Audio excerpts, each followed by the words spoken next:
Hello friends, இன்னைக்கு கருணக்கிழங்கு வறுவல் எப்படி பண்ணலான்னு பார்க்கலாம். நல்லா கட் பண்ணிட்டு வாஷ் பண்ணி குக்கரில் போடுங்க. மஞ்சள் தூள், உப்பு எல்லாம் போட்டு கலந்து 1/2 கிளாஸ் தண்ணி ஊற்றி குக்கரில் மூடி போட்டு நல்லா கலரிட்டு மூடி போட்டு ஸ்டவ்வில் வைங்க.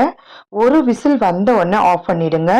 1/2 கிளாஸ் தண்ணி தான் ஊற்றணும். பாருங்கள், ஒரு விசில் வந்த உடனே மேலெல்லாம் செதிரிச்சு நல்லா வெந்துடுச்சான்னு பார்க்கலாம். வெந்துடுச்சு. இந்த தண்ணியை நம்ம ஊற்றிடணும். சிங்கில் ஊற்றிட்டு நல்லா வாஷ் பண்ணிக்கோங்க. திரும்பவும் அரிசி மாவு, குழம்பு மிளகாத்தூள், வெறும் மிளகாத்தூள், மஞ்சள் தூள், கொஞ்சம் புளி எடுத்து கலக்கி வச்சுக்கலாம். தக்காளி, பூண்டு, கருவேப்பிலை போட்டு நல்லா கையிலேயே பிசைஞ்சு நீங்கள் அதாவது மசாலாலேயே போட்டுருங்க. உப்பு போட்டு நல்லா பிசைஞ்சு வச்சுக்கோங்க. கழுவி வச்சிருந்த கருணக்கிழங்கை போட்டு நல்லா பெரட்டிட்டு ஒரு 10 நிமிஷம் ஊற வைங்க. தவால போட்டு எண்ணெய் தேவையான அளவு எண்ணெய் ஊற்றி நம்ம எல்லாத்தையும் அப்படியே வைக்க வேண்டியதான். இந்த மாதிரி வறுத்தா இது ஒரு டேஸ்ட்டு.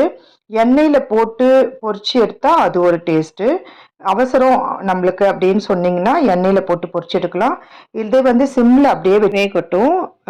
பொறுமையாக வெந்தாலே சூப்பராக இருக்கும். எக்ஸ்ட்ரா வேலையை பார்த்துன்னு இருக்கலாம். அப்பப்போ கொஞ்சம் திருப்பி திருப்பி போட்டுன்னு இருந்தாலே இந்த கலர் வந்த உடனே நீங்கள் இறக்கிட வேண்டியதுதான். சூப்பராக இருக்குங்க. செம்ம டேஸ்ட்டாக இருக்கும். என்னுடைய ஸ்டைலில் கருணக்கிழங்கு வறுவல் பிடிச்சிருந்தா லைக் பண்ணுங்கள், ஷேர் பண்ணுங்கள், கமெண்ட் பண்ணுங்கள், பட்டின்னு அழுத்துங்க. Thank you very much.